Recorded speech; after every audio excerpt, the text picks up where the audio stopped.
البرز جدعان علي سروك نونرتي أنا كسل هرما كردستان شولي رپاك راستا خود ديال مدام بحسكين برز جدعان قالك سپاس كوين ديال مدانه هلوستا أحمد الشرع دياره پیاما سروك بارزاني جيدي وكر اف هلوستا ديارتر با رونتر با يا مالوي داري ادي آلين سياسي بيك و بجفن اوان هر دو آليا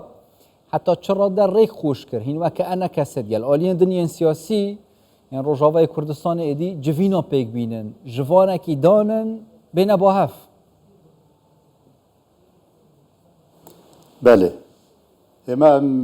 وک انجمن اجتماعی کردی دسپیکا شورش وک دراپورا و د جهاد اما جهه خود ناو اپوزیسیونا سوری ده هلبجارت و پشتی 13-14 ساله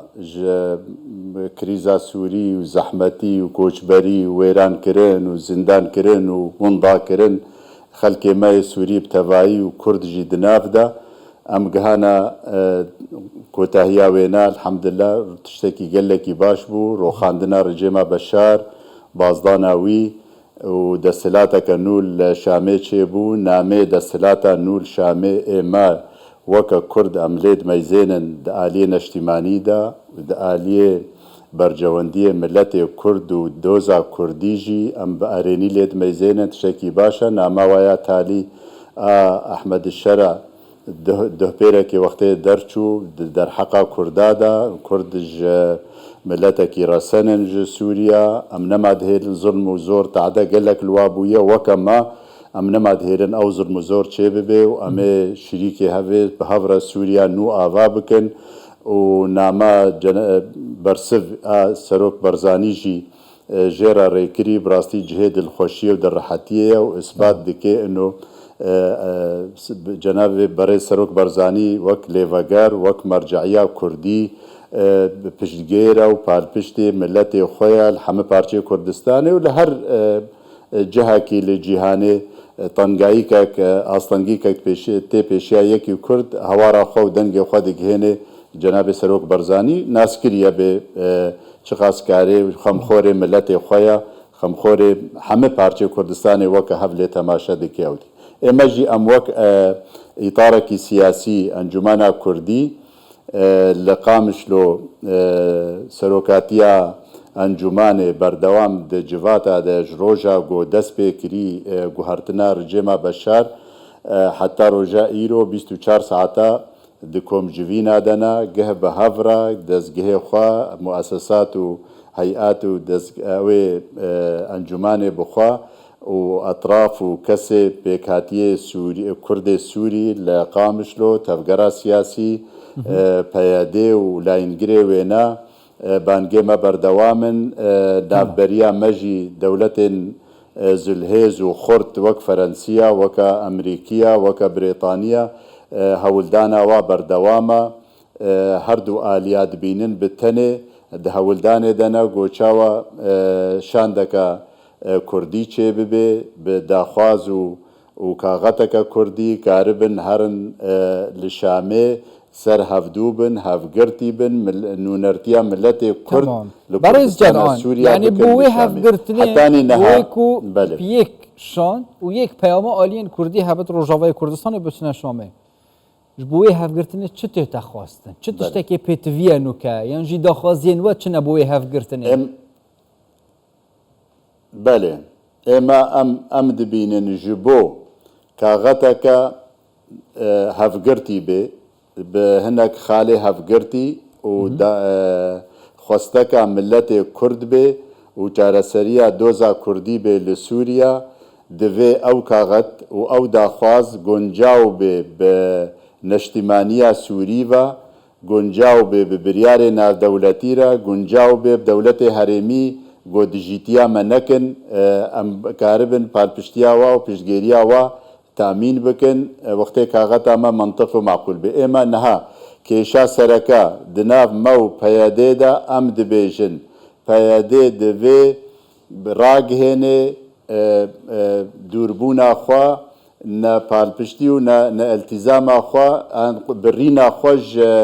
منظومه پککی جو پارتیا پککی پارتیا کارکر کردستانه و خوا اعلان بکن خوراق هنن جه سوریا را و جه کردارا انو کرد سورینا و پارتیکە کوردێ سوورینە ئەف قاس قوربانیە گۆدانا و شەهید و بریندارێ گۆبوونا و بزاڤا وادە دەبێت دەما شۆڕەشێدە وا چەند ساڵێ دەرباس بووینە و ڕێڤەبەریکەک ئاواکردنا قەوارەنە ئەو دەبێژن قەوارە ئەم تێدە تەعابینە و ئێمەکەوەیەک شاندیە دەبێژ دەستێمە نەچێ ئەمژی دەبێژن دەبێژ دەستێمە نەچێ بەس دەبێژ بە کاغەتەکە کوردی بە هەلوەستەکە کوردی هەفگرتی ئەم کاربن بە هەفدوورە بتەفخن ئەو نا دەبێ ڕاگهێنن گەلێکی شکەرە ژ سووریارە و ژ مەڕە و ژ هەموو کەسیرە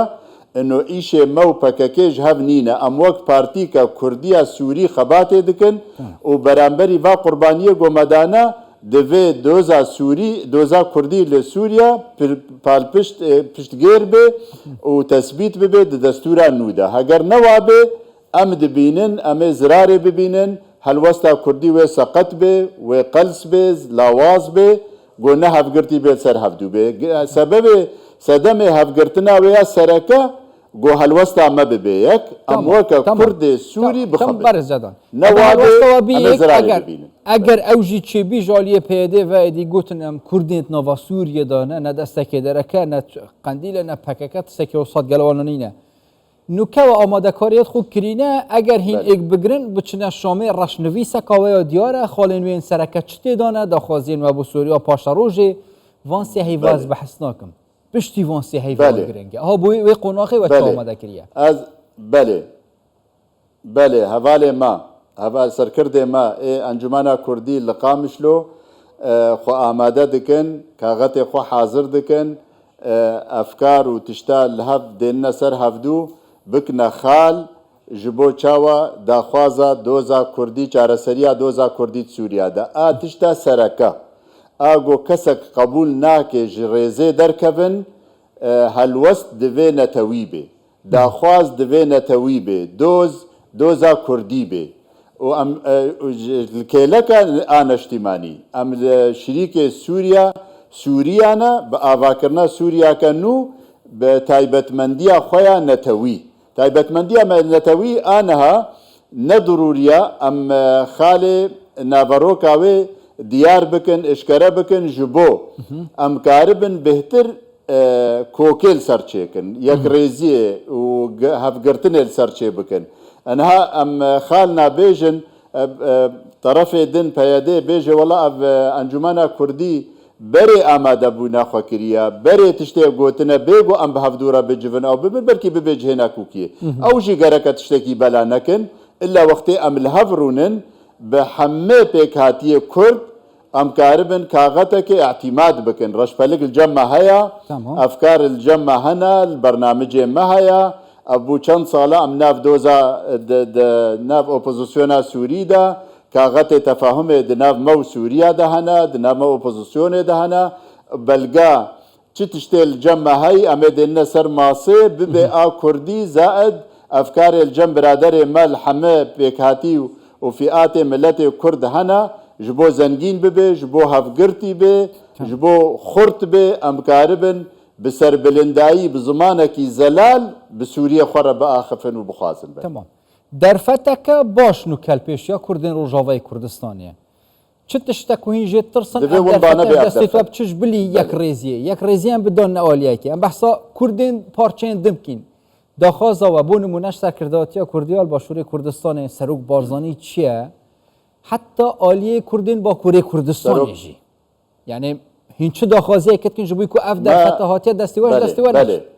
we بله ام وکا انجمنا کردی ما بقاسی خلا باد کریه ناو تفگرا کردستانی دا همه پارچه کردستانه و جامعه راجی براستی برسوه و ارینی بون لکیلک آمد سکنن پشتگیرن جمره داعمن دخوازن هلوستا کردی ببیک و اما وقتی هیزن کردستانی لباط دکن و تفگر دکن جبو هەلوەستا me bibe yek em berê wa didin xwe destxweşiyê li wa dikin û xwe em dibînin erkê waya ti minet tê de nîne û wilo jî kûrbûna me ya Kurdistanî dê xuya kirin milletê Sûrî jî ji vêne gel neacizin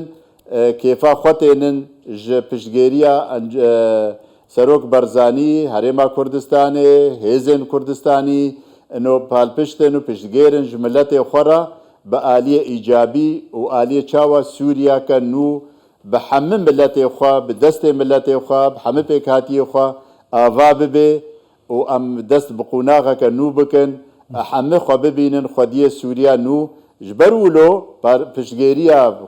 xelkê me milletê me tevgera siyasiya Kurdistanî li hemû parçeyê Kurdistanê li hemû cîhanê tevgera sivîl